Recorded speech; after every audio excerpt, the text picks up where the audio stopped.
ప్రామిసింగ్గా ఉంది. Thank you. మీ కష్టం కనిపిస్తుంది. ఓకే, బట్ మీకు మేము ప్రొడ్యూసర్ అంతా చాలా ఐక్యంగా ఉంటామంటారు, గిల్డ్ అంటారు, చాలా పెద్ద పెద్ద కబుర్లు అని చెప్తుంటారు. ఈ సినిమా డేట్ మీరు వేసినప్పటికీ మీది సోలో డేట్. తర్వాత దాని మీద వచ్చి టకటక పెద్ద సినిమాలు కావచ్చు, చిన్న సినిమాలు కావచ్చు, లేదో పోనీ మీతో అన్నీ పడ్డాయి. మరి మీ గిల్డ్ ఏం చేస్తున్నట్టు, మీరేం చేస్తున్నట్టు? మేము ఐక్యం కాబట్టి కలిసి వస్తున్నాం కదండి. ఐక్యం కాబట్టి కలిసి వస్తున్నాం కదా. అంటే మిగతా డేట్ ఖాళీ వదిలేస్తారా? అది నన్ను అడగకూడదు. నేను ముందు డేట్ వేసాను, నా మీద వచ్చినా అని అడగాలి ఆ క్వశ్చన్ మీరు. అంటే మీరు అడగాలి కదా. అదే అండి, నాకన్నా మీరు అడగచ్చు కదా. మీరే కదా అడగాలి. గిల్డ్లో మీరు కదా ప్రశ్నించాలి. నన్ను వాళ్ళు అడిగితే నేను చెప్పేవాడిని. అడగనప్పుడు డేట్ వేసినాక నేను అడిగేది ఏముంటుంది ఇక. కానీ సఫరర్ మీదే కదా. ఎందుకు? 12th తెలుస్తుంది సఫరర్ ఎవరు, ఇప్పుడు తెలుస్తుంది.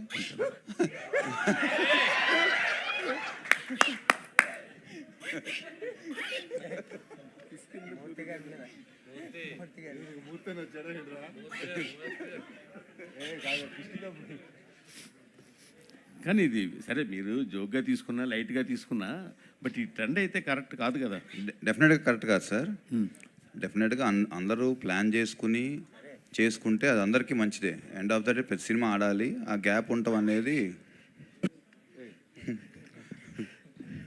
It's a good trend only. మనం అందరం ఒక్కొక్క సినిమా వన్ వీక్ అలా వేసుకుంటేనే మంచిది.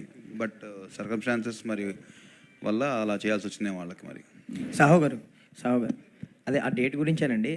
బేసిక్గా మీరు అన్నట్టు 12th ముందు మీరు వేశారు, బట్ ఒక 1 day ముందు 2 days ముందు 13th అనే ఒక పోస్టర్ కనిపించింది మీ ప్రొడక్షన్ హౌస్ నుంచి. సో 1 day 13th అనేసి మళ్ళీ 12th అనే పూజ చేస్తున్నారు. సో ఆ 1 day డేట్ కన్ఫ్యూజన్ ఏంటి సార్? అదేం లేదండి, మా వాళ్ళు ఊరికే కూర్చుని జస్ట్ డిస్కస్ చేస్తూ ఉన్నాము. అది బై మిస్టేక్ వాళ్ళు వేసారనమాట. మేము కన్ఫర్మ్ చేయలేదు. మా డిజిటల్ టీం వాళ్ళు ఏదో సౌండ్ చేయండిరా అంటే ఏదో సౌండ్ వస్తుందో చేసినట్టున్నారు అంతే సార్. అండ్ కిష్కిందపూడి ట్రైలర్ బాగుంది, లుక్స్ గుడ్ అండి, ఆల్ ది బెస్ట్. అండ్ మన శంకర్ వరప్రసాద్ గారు షూటింగ్ అప్డేట్ ఏంటి సార్, ఎంతవరకు వచ్చింది? వెంకటేష్ గారు ఎప్పుడు జాయిన్ అవ్వబోతున్నారు ఆ సినిమాలో? వెంకటేష్ గారు అక్టోబర్ నుంచి జాయిన్ అవుతారండి. Shooting update sir? షూటింగ్ ఇప్పుడు 5th నుంచి స్టార్ట్ అవుతుంది ఈ మంత్. ఆల్ ది బెస్ట్ అండి. కౌశిక్ గారు ఆల్ ది బెస్ట్ అండి, ట్రైలర్ బాగుంది. Thank you. And me first సినిమాకి వచ్చేసరికి చావు కబుర్ చల్లగా ఒక డిఫరెంట్ అటెంప్ట్తో డెబ్యూ ఇచ్చారు. చాలా గ్యాప్ తర్వాత మళ్ళీ ఒక మంచి విజువల్స్తో ఆయన కూడా మంచి ఫ్రీ హ్యాండ్ ఇచ్చినట్టున్నారు సాహో గారు. ఆ విజువల్స్ చూసిన అవి తెలుస్తుంది కంప్లీట్లీ. సో అండ్ ఈ జానర్కి వచ్చేసరికి బేసిక్గా ఎంత మీరు మ్యాజిక్ చేసినా ఒక చిన్న రెగ్యులర్గా అనిపిస్తుంది. అంటే దెయ్యాలు, బంగ్లా అనేది. ఇది కాకుండా ఇంకేం చెప్పబోతున్నారు, ఎలా ఎంటర్టైన్ చేయబోతున్నారు? అంటే ట్రైలర్ చూస్తే కొంచెం డిఫరెంట్గానే ఉంది. అదే అడగబోతున్నాం, మీకు ట్రైలర్ రెగ్యులర్గా అనిపించిందా? లేదు, బట్ ఆ పాయింట్ కొంచెం రెగ్యులారిటీ కదా. సో అది కాకుండా ఇంకేం చెప్పబోతున్నారు ఆడియన్స్కి? డెఫినెట్లీ సినిమాలో చాలా ఉంటుంది మ్యాటర్. అంటే ట్రైలర్లో ఇచ్చిన ఇన్ఫర్మేషన్ చాలా తక్కువ. అంటే ఇప్పుడు ట్రైలర్లో మీకు యాక్చువల్ చూపించింది ఫస్ట్ 15 minutes అండి, కథ ఫస్ట్ 15 minutes. ఎందుకంటే మనం కథను రివీల్ చేయలేం, అందుకే మేము ట్రైలర్ కూడా మీకు ఎక్కువ చూపిలేపాం అనమాట. సో బట్ ఈ సినిమా మీకు ఒక ఎక్స్ట్రాడనరీ కాంటెంట్ డ్రివెన్ అండి. మీకు కథ ఫస్ట్ నుంచి స్టార్ట్ అయిపోతుంది, ఎక్స్ట్రాడనరీ కంటెంట్ ఉంటుంది. మీకు 2 hours ఏం జరుగుతుంది నెక్స్ట్ అని ఒక ట్విస్టులతోటి చాలా కథాబలంతో ఉంటుంది. ఐ మీన్ డెఫినెట్లీ మీరు ట్రైలర్లో చూసింది ఓన్లీ సెటప్ అంతే.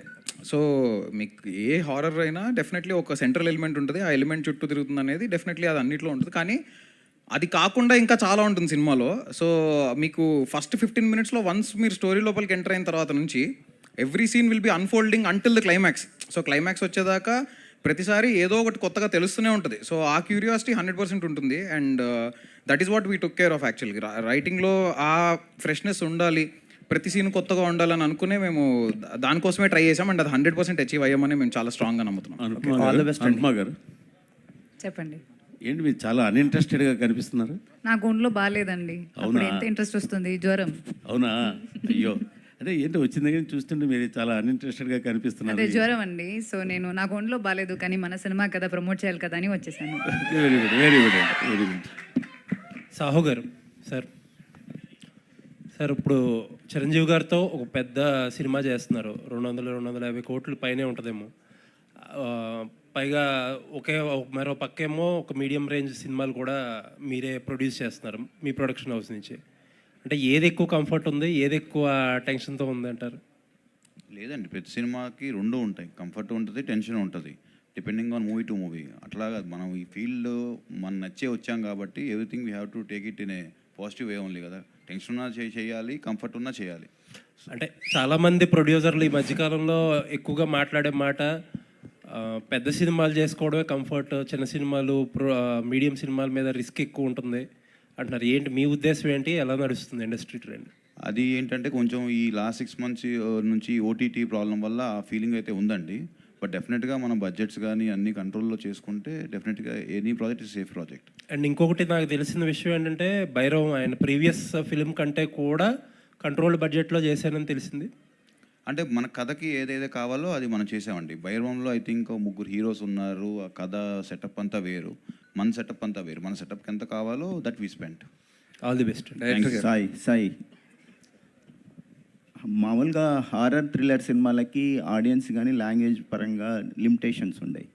అలాగూ మీ సినిమాలు డబ్బింగ్ చేస్తే హిందీలో బాగా ఆడతాయి. సో ఈ సినిమాకి బాలీవుడ్లో హారర్ సినిమాలకి బాగా రెస్పాన్స్ ఉంది. సో ఇలాంటి సబ్జెక్ట్ని పాన్ ఇండియా లెవెల్లో రిలీజ్ చేయకపోవడానికి కారణం? అంటే సార్ డెఫినెట్గా హిందీలో అన్నిట్లో ప్లాన్ చేద్దాం అనుకుంటున్నాం సార్. ఇప్పుడు 12th ఇక్కడ చేసి నెక్స్ట్ వీక్కి 19th అలాగా ప్లాన్ చేద్దాం అనుకుంటున్నాం సార్. మిగతా లాంగ్వేజెస్లో ఇక్కడ రెస్పాన్స్ చూసి తమిళ్లోను హిందీలో చేద్దాం అనుకుంటున్నాం. ఎందుకంటే మీకు హిందీలోను తమిళ్లో కూడా మీకు హారర్ సినిమాకి చాలా మంచి ఫ్యాన్స్ ఉంటారు సార్. అంటే మీకు బేసికలీ ఇలాంటి జానర్ సినిమాలకి ఏంటంటే ఉన్న యూనో లిమిటెడ్ క్రౌడ్ అయినా కూడా వాళ్ళకి చాలా హార్డ్ కోర్ ఫ్యాన్స్ ఉంటారు, చాలా ఇష్టపడి సినిమా చూస్తారు. నాకు తెలిసిన చాలామంది నా ఫ్రెండ్ సర్కిల్ అవ్వచ్చు, ఉమెన్కి కూడా. నా ఫ్రెండ్స్ అబ్బాయిల కంటే అమ్మాయిలకు కొడుతున్నారు, థ్రిల్లర్ సినిమా అంటే కదా, హారర్ మిస్టరీ అంటే కదా, సో ఈ సినిమా చూడాలని ఉంది అని. సో ఆ ఎగ్జైట్మెంట్ మీకు చాలా ఉంటుందండి. అనుపమ గారు చెప్పండి. ఒక గ్లామర్ హీరోయిన్ని ఒక గోస్ట్గా చూపించాలని డైరెక్టర్ చెప్పినప్పుడు మీ రియాక్షన్ ఏంటండి? నేను చాలా ఎక్సైటెడ్ అయిపోయానండి. నేను ఎప్పటి నుంచో వెయిట్ చేస్తున్నాను ఒక హారర్ ఫిల్మ్ చేయడానికి, కానీ రైట్ ఆపర్చునిటీ దొరకలేదు. సో మా అమ్మ ప్రతిరోజు మార్నింగ్ నన్ను చూసినప్పుడు దెయ్యంలో ఉన్నామని చెప్పేది. సో అది చాలా రిలేటబుల్. అది నాకు అది ఇంత పర్ఫెక్ట్గా నేను సెట్ అవుతాను, ఎందుకు నాకు మంచి స్క్రిప్ట్ రావట్లేదు అని అనుకుంటే ఈ బాట్ మీ స్క్రిప్ట్. ఓకే, గుడ్ లక్ అండి. Thank you so much. Director గారు, ఇక్కడ ఈ కథ చెప్పడానికి మోటివేషన్ ఏంటి? మీ ఇన్స్పిరేషన్ ఏంటి? సో అంటే ఒకటేంటంటే మన దగ్గర ఒక proper horror mystery kind of setup వచ్చి చాలా కాలం అయింది. So that is one main reason. And నాకు పర్సనలీ హారర్ సినిమాలు అంటే చాలా ఇష్టం. సో అదొక రీజన్. ఇంకోటి ఏంటంటే ఈ కథ రాద్దామని స్టార్ట్ చేసినప్పుడు రామాయణంకి ప్యారలల్స్గా ఏదైనా చేయొచ్చా అంటే, రామాయణం తీయొద్దు, మనం తీస్తుంది రామాయణం కాదు, కానీ రామాయణంలో చాలా నీతి ఉంటుంది. అందులో మనము ప్రతిసారి ఒక కైండ్ ఆఫ్ వర్షన్ వింటుంటాం. సో అందులో ఉన్న నీతిని ఒక మెటఫర్గా రిప్రజెంట్ చేస్తూ చెప్తే ఎలా ఉంటుంది అనే ఒక థాట్ నుంచి స్టార్ట్ చేసాం అనమాట. అంటే ఒక బేసిక్ ఐడియా, ఇది సినిమాలో డైరెక్ట్గా ఉండదు, కానీ ఏంటంటే ఒక మనిషి శరీరం అనేది ఒక అయోధ్య లాంటిది. అందులో ఉండే రాముడిని ఆనందరాముడు అంటాం. సో అయోధ్య లాంటి మన శరీరంలో ఆనందం అనే రాముడు ఉన్నంత వరకు మనకి ఏ సమస్య ఉండదు. ఎప్పుడైతే ఆ ఆనందాన్ని అయోధ్య దాటి ఆనందరాముడు ఎప్పుడైతే అయోధ్య దాటి అరణ్యానికి వెళ్తాడో అప్పుడే అలాంటి శూన్యమైన శరీరానికి ఎలాంటి దుష్టశక్తులను ఆవహించగలవు. అలాంటి కైండ్ ఆఫ్ ఒక ప్రిమైస్ అనుకుని, ఇది సినిమాలో డైరెక్ట్గా ఉండదు but this is a metaphorical representation అని అనుకుని మేము బ్యాక్ ఎండ్లో మేము చాలా అనుకుంటాం కదా రాసేటప్పుడు. సో అలా అనుకుని స్టార్ట్ చేసాం. ట్రైలర్లో చూస్తే నెంబర్ ఆఫ్ బేబీ షాట్స్ ఉన్నాయి. హీరో గారు కూడా ఒక బేబీని సేవ్ చేస్తున్నారు. Is it based on any cult who are trying to kill infants and babies? No not at all. Srini గారు సార్ ఇందాక మీరు స్పీచ్లో లాస్ట్లో ఒక మాట అంట, ఈసారి తక్కువ మాట్లాడతా సినిమాని మాట్లాడినిస్తా అని అన్నారు. అంటే ఈ మధ్య కాలంలో ఉన్న ఫామ్ కొంచెం ఇబ్బంది పడుతున్నారు, దాని తాలూకు ప్రెజర్ అయ్యేదంతా? లేదు సార్, అంటే నార్మల్ ఇప్పటివరకు ఆల్మోస్ట్ 4 years నుంచి గ్యాప్ వచ్చింది. ప్లస్ ఇంకోటి ఏంటంటే నేను అన్ని రీమేక్లతో వచ్చాను. ఇప్పుడు స్ట్రైట్ ఒక ప్రాపర్ కాంటెంట్ బేస్ చేసుకొని ఇప్పుడు వచ్చిన ప్రతి కథ, ఇప్పుడు వచ్చిన నెక్స్ట్ 2 సినిమాలు అవ్వచ్చు సార్, ప్రాపర్ కాంటెంట్ మీద కూర్చొని అంటే 1-2 years వర్క్ చేసి కాంటెంట్ మీద స్ట్రాంగ్గా అందరికి ఒక మంచి సినిమాటిక్ ఎక్స్పీరియన్స్ ఇవ్వాలని ఈ సినిమా చేయడం జరిగిందండి. అంటే మీరు ఎక్కువ కమర్షియల్ జోనర్స్ ఎక్కువ ఎక్స్ప్లోర్ చేసిన హీరో మీరు. అవును. యూజువల్గా కమర్షియల్ జోనర్ అంతా హీరో చుట్టూరు తిరుగుద్ది. ఫర్ హర్రర్ సినిమా అంటే హీరో చుట్టూరు కాకుండా కథ చుట్టూరు తిరగాలి. లేదు సార్, ఈ సినిమాలో కూడా మీకు పర్ఫార్మెన్స్ చాలా స్కోప్ ఉన్న సినిమా సార్. మీకు చాలా న్యూ ఏజ్ పర్ఫార్మెన్స్ ఉంటుంది. మీకు అంటే రెగ్యులర్గా అయితే ఉండదు సార్. మీరు ఇప్పటివరకు ఒక నార్మ్స్, మరి ఇప్పటివరకు హారర్ అంటే మనకు ఒక పర్సెప్షన్ ఉంటుంది కదా, అవన్నీ బ్రేక్ చేసాం అనుకుంటున్నాం సార్ ఈ సినిమాతోటి. అండ్ మీకు ఈ సినిమా మీకు ఫస్ట్ నుంచి ఎండ్ వరకు పర్ఫార్మెన్స్కి చాలా స్కోప్ ఉన్న సినిమా. అది మీకు సినిమా చూసాక అర్థమవుతుంది sir. Thank you very much. Hero గారు, లాస్ట్ ఇయర్ 365 డేస్ నాన్ స్టాప్గా షూట్ చేశారు అన్ని సినిమాలు కలిపి, ప్లస్ ఈ సినిమా 60 to 70 డేస్లో ర్యాప్అప్ చేశారంట. Yes, sir, 75 how do you plan your schedule sir everyday? Sir అంటే ఇంకేముంటుంది సార్, వర్క్ సార్, పొద్దున్న 7 to 7 హజలింగ్ అంతే. So it has been nice sir, ఎందుకంటే మనం ప్రేమించిన ప్రొఫెషన్, మనం దేవుడి దయతోటి మనకి ఇంత వర్క్ రావడం అనేది మనం హ్యాపీగా ఫీల్ అవ్వాలి, అదృష్టంగా ఫీల్ అవ్వాలి, అండ్ మనం బెస్ట్ ఎఫర్ట్ పెట్టి పని చేయాలి. అండ్ ఇంత బాగా అంటే ఇంత మంచి కథలు దొరికినందుకు కూడా నేను చాలా హ్యాపీగా ఫీల్ అవుతున్నాను సార్. ముందు కథలు దొరకాలి, నన్ను కంటెంట్ ఎగ్జైట్ చేయాలి సార్. కంటెంట్ ఎగ్జైట్ చేస్తే I will definitely do it.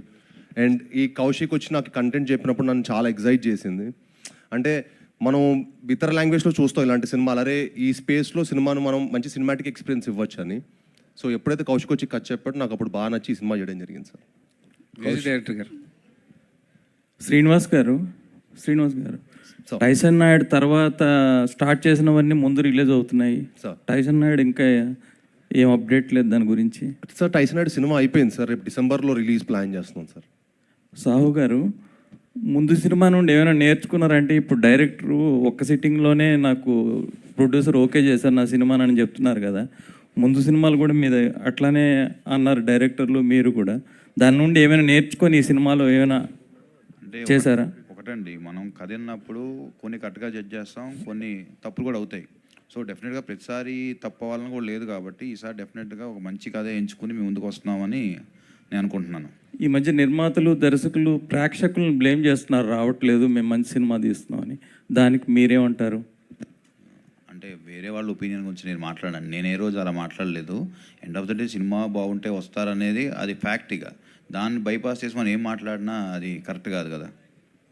Anupama గారు, మామూలుగా మీరు స్క్రిప్ట్ విన్న తర్వాత చాలా డేస్ ప్రాసెస్ చేస్తారు, ఇది ఓకే చేయాలా లేదా అని.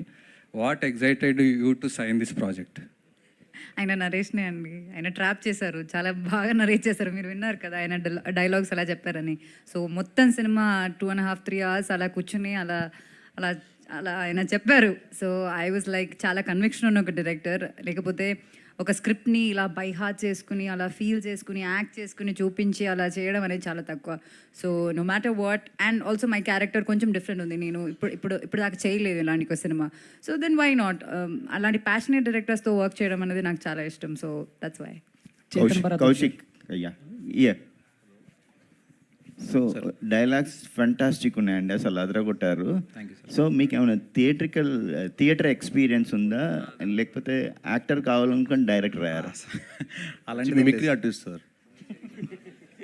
లేదు, అలాంటిది ఏం లేదు సార్. యాక్చువల్గా నాకు కథ చెప్పేటప్పుడు పేపర్ చూసుకొని చెప్తే డిస్ట్రాక్ట్ అయిపోతుంటాము.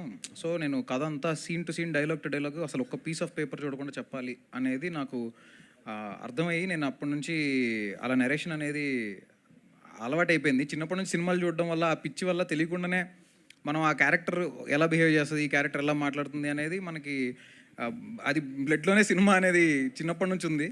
సో అలానే సాహిత్యం మీద మీకు ఇంత పట్టు ఎలా వచ్చింది, ఏంటి? నాకు ఆనెస్ట్లీ ఓన్లీ వెజిటేరియన్ తింటారు సార్. చేతన్ భరద్వాజ్ గారు సార్, బేసిక్గా మూవీస్కి బీజిఎం చాలా అవసరం. సో ఇలాంటి సినిమాలకైతే ఇంకా బీజిఎం కొత్త, అంటే ఈ సినిమాకి సంబంధించి మీరేమన్నా కొత్తగా ఎక్విప్మెంట్స్, ఇన్స్ట్రుమెంట్స్ ఏమన్నా యూజ్ చేయడానికి ఏమన్నా? నేను ఎప్పుడు ఫస్ట్ జనరల్గా సబ్జెక్ట్ చెప్తున్నప్పుడే ఒక ఆరా అనేది అది ఏ కైండ్ ఆఫ్ జానర్కి సంబంధించింది, అండ్ దానికి పెక్యులియర్గా ఏ కైండ్ ఆఫ్, అంటే మనకి సౌత్ ఇండియన్ కలర్ని ఇన్ఫ్యూజ్ చేయాలి. కొత్తగా ఏమన్నా చేయాలన్నా కూడా అది సౌత్ ఇండియన్ కలర్ కూడా ఇన్ఫ్యూజ్ చేస్తే ఒక responsible జాబ్గా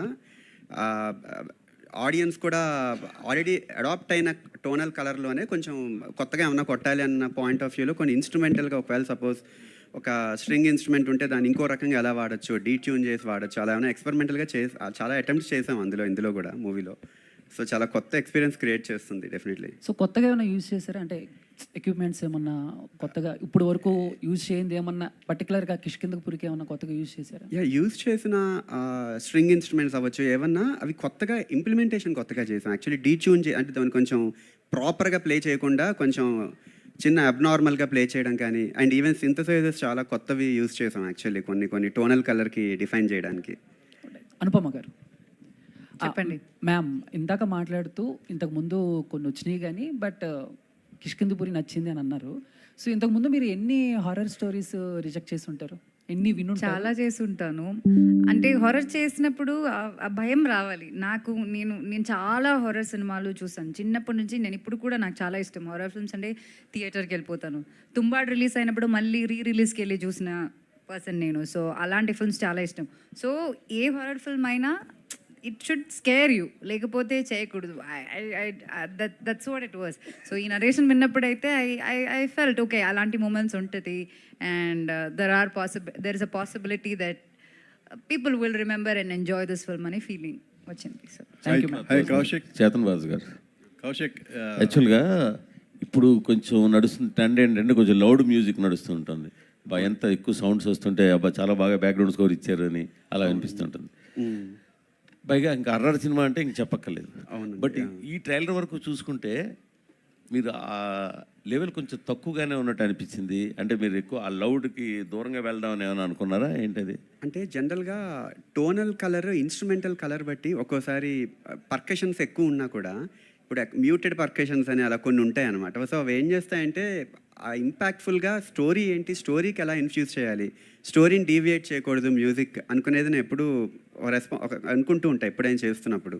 so story deviation scene ఒకవేళ ఏమైనా ఇంటెన్స్ సీన్ జరుగుతున్నప్పుడు పర్కషన్ కానీ ఇలాంటి ఎలిమెంట్స్ కానీ హెవీగా ఉన్నప్పుడు సీన్ మీద కాన్సన్ట్రేషన్ కన్నా మ్యూజిక్ మీద కొంచెం ఎక్కువ కాన్సన్ట్రేషన్ వెళ్తే మేబీ అందులో కన్వే చేయాలి అనుకున్న ఐడియాలజీ, డైరెక్టర్ అనుకున్న ఐడియాలజీ కొంచెం మిస్ అవ్వచ్చు. సో అది ఇన్ఫ్యూజ్ చేస్తూనే పర్కషన్ అవ్వచ్చు, లేకపోతే ఏ ఇన్స్ట్రుమెంట్ అయినా ప్రాపర్గా దానిలో బెడ్లో ప్లేస్ అయి ఉండాలి. సినిమాని ఎప్పుడు డీవియేట్ చేయకూడదు మ్యూజిక్ అనేది ఎప్పుడు పెట్టుకుని ఉంటా నేను జనరల్గా. సో అలా ట్రై చేసినట్టు. బట్ ఇన్ఫ్యాక్ట్ లౌడ్నెస్ కూడా అంటే డిపెండింగ్ ఆన్ సీన్ బట్టి కూడా ఒక్కోసారి మారుతూ ఉంటాయి కదా. లౌడ్నెస్ అయితే చాలా ఉంది ఇన్ఫ్యాక్ట్ సినిమా కంటెంట్లో వస్తున్నప్పుడు.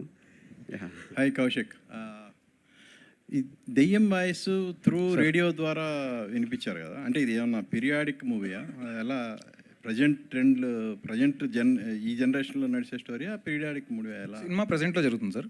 కిష్కిందపురి అని ఒక ఫిక్షనల్ టౌన్లో ప్రజెంట్లో జరిగే కథ. కాకపోతే 1989లో స్టార్ట్ అయి ఉంటుంది కథ. ఈ కథకి రూట్స్ 1989లో స్టార్ట్ అయి ఉంటాయి అనమాట. సో అందుకని రేడియో అనే బ్యాక్డ్రాప్ తీసుకున్నాం. సార్ మ్యూజిక్ డైరెక్టర్ గారు, హీరో గారు డైలాగ్ చెప్పింది చాలా బాగుంది. ఆ ఎమోషన్ ట్రైలర్లో చూసినప్పుడు డైరెక్టర్ అండ్ మ్యూజిక్ ఇద్దరు కలిసి చెప్పాలి దీనికి ఆన్సర్. మ్యూజిక్ బాగా ఇచ్చారు, ఎక్కువ సౌండ్ వచ్చేసింది. సార్ ట్రైలర్ డైలాగ్ చెప్పినప్పుడు అహం శివో అహం బ్రహ్మాస్మి అన్నట్టుగా బిల్డప్ మృత్యు, అది వాయిస్ సరిగా ఇవి డామినేట్ చేసింది. మ్యూజిక్ అంత స్పష్టంగా వినపడలేదు. అంటే నాకు అనిపించింది, మీకేమైనా అనిపించిందా లేదా? ప్రేక్షకులు ఎలా ఉంటుంది? మ్యూజిక్ బాగా డామినేట్ చేసిన డైలాగ్ని మీరు అబ్జర్వ్ చేశారా? నాకు పర్సనలీ నాకు అనిపించలేదు సార్. అంటే బికాస్ మేబీ మీరు ఒకసారి ఆన్లైన్లో కూడా చూడండి తర్వాత. బట్ డెఫినెట్లీ డైలాగ్ అయితే చాలా క్లియర్గానే ఉంటుంది సార్. ఓకే ఓకే, ఈ సౌండ్ బాగా వినపడింది డైలాగ్తో. ఇంకోటి ఏంటంటే సైలెన్స్తోనే హర్రర్ని జనాల్ని చంపేయచ్చు కదా, అంత సౌండ్ అవసరమా? హాలీవుడ్ సినిమాల్లో చాలా పొలైట్గా ఎక్కడ పెట్టాలో అక్కడ పెడతారు కదా. అదేనండి యాక్చువల్లీ డిఫరెంట్ కైండ్ ఆఫ్ పర్స్పెక్టివ్తో ఒక హర్రర్ అనేది ఒక ఇన్స్ట్రుమెంటల్ కల్చర్ నుండి మీరు అన్నట్టు సైలెన్స్ కూడా చాలా ప్లేసెస్లో ఉంది. బట్ ట్రైలర్ అనగానే కొన్ని ప్లేసెస్లో ట్రాన్సిషన్ సౌండ్ డిజైన్కి ప్రామినెన్స్ ఇస్తూ, కొంచెం బ్లాస్ట్లు కానీ అవన్నీ అవుతున్నప్పుడు సౌండ్ డిజైన్ ప్రామినెన్స్ ఇస్తూ అట్ ది సేమ్ టైం అంటే ట్రైలర్ అనగానే ఒక ప్యాక్డ్ కంటెంట్ కదా. సో దానిలో ఒక ఎపిక్ మూమెంట్స్ ఏంటి, ఒక విజువల్ ఎపిక్ మూమెంట్కి how we are able to convey the emotional depth ఒకటి మ్యాటర్స్ అవుతుంది. ఇప్పుడు హర్రర్లో ఇందులో ఒక ఎమోషనల్ డెప్త్ కూడా ఉంది. అండ్ దాంతోపాటు సైలెన్స్ డెఫినెట్లీ కొన్ని ప్లేసెస్ థియేట్రికల్గా ఉన్న స్కోర్లో అయితే సైలెన్స్ చాలా ప్లేసెస్లో ఉంటుంది. ఆల్ ది బెస్ట్ హీరో గారు, all the best. Thank you sir. Saaho గారు అండ్ ద హోల్ టీమ్ చాలా బాగుంది. మీ ట్రైలరు చాలా ఇన్క్విజిటివ్గా ఉంది, ఇంట్రిగ్యూయింగ్గా ఉంది. All the very best for the result. కాకపోతే ఇప్పుడు మీరు చేసే సినిమాల మోడల్లో లైలా చేశారు గతంలో, అండ్ ఇప్పుడు చిన్న సినిమాలు లేదా ఒక మోడరేట్ బడ్జెట్స్లో ఫిల్మ్స్ కనుక తీసుకుంటే, అంటే హీరోకి నచ్చింది కదా, ఎలాగా డైరెక్టరు ఒక కథని ఒప్పించుకుని వచ్చాడు ఒక కాంబినేషను అని చెప్పి చేస్తున్న సినిమావా ఇది? అండ్ మీకు కంప్లీట్గా కథ మీద అథారిటీ ఉండి ఈ కథ గ్యారంటీగా బాగుంటుందని చేస్తున్న సినిమావా సార్ ఇది? లేదండి, ఫస్ట్ కథ నాకే చెప్పాడు డైరెక్టర్, చెప్పాక తర్వాత హీరో గారు చెప్పారు. సో నాకు బాగుంది అన్నాక అప్పుడు మేము ఏ హీరో చేస్తే బాగుంటుంది ఇన్ ఆప్షన్స్లో అలాగే వెళ్ళారా శ్రీనివాస్ దగ్గరికి? ఓ వాళ్ళిద్దరు మీ దగ్గరికి రాలా? లేదు సార్, ఫస్ట్ సాహు గారికి చెప్పాను. సాహు గారికి చెప్పారు. అండ్ శ్రీనివాస్, ఈ హారర్ ఫిల్మ్స్కి ఎంత గొప్ప నటుడు నటించినా ఫైనల్గా the element of horror takes the lead. Hero zero అయిపోతాడు అక్కడ. అంతా హారరు దెయ్యమే కనిపిస్తుంటుంది సినిమా అంతా. ఇందులో what will you score as a hero? I didn't understand really. ఎందుకంటే నువ్వు చాలా తాపత్రయపడుతుంటావు కదా, పెద్ద హీరో అవ్వాలి, గొప్ప హీరో అనిపించుకోవాలనే ఒక స్ట్రగుల్ ఎక్కువ ఉంటుంది నీలో. What will you achieve from this? అంటే సార్ ఇప్పుడు అన్ని కైండ్ ఆఫ్ సినిమాలు చేస్తేనే మనం ఆ స్థాయికి వెళ్తాం సార్. అన్ని రకాల అంటే ఈ కుర్రాడు ఏ కథలన్నీ చేయగలుగుతాడు. ఇప్పుడు మీరు ఒక అజయ్ దేవ్ గారిని ఇలా చూసుకుని శైతాన్ చేస్తారు, సూర్యవంశీ చేస్తారు, సింగం కూడా చేస్తారు. సో అన్ని రకాల సినిమాలు ఒక యాక్టర్గా మనం చేస్తేనే మనం ప్రూవ్ చేసుకోగలుగుతాం సార్. సో ఇప్పుడు నేను రాక్షసుడు లాంటిది చేశాను, సీత చేశాను. సో నాకు ఇలా కొత్త కొత్త స్పేస్ ఆఫ్ సినిమాలు, కొత్త జానర్లు ఎక్స్ప్లోర్ చేయడం చాలా ఇష్టం సార్. బట్ మీరు సెప్టెంబర్ 12th రోజు ఈ సినిమా చూసిన తర్వాత మీరు అంటారు, ఓ ఇందుకు చేసావా అని మీరే నన్ను అడుగుతారు. మీ ఫోన్ కోసం వెయిట్ చేస్తుంటాను. All the very best. God bless you. Thank you, all the very best. Thank you sir. Thank you so much అండి. Thanks for your questions media. And అలాగే సీనియర్ జర్నలిస్ట్ లైక్ శక్తిమాన్ గారి birthday ఇవాళ.